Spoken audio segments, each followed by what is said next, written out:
I'm going to show you how to fix laptop overheating and loud fan noise, which is usually caused by background processes or poor thermal management. Step 1. Press Ctrl plus Shift plus Escape to open Task Manager. Then check CPU usage. Step 2. Close unnecessary apps using high CPU. These apps cause heat and increase fan speed. Step 3. Open Settings, then go to System and Power and Battery. Step 4.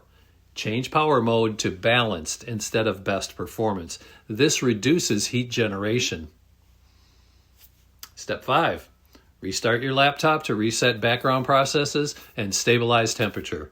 This reduces overheating and improves laptop lifespan. ReadyTech Help provides one-on-one online consultation and helps you fix your device safely through guided phone support.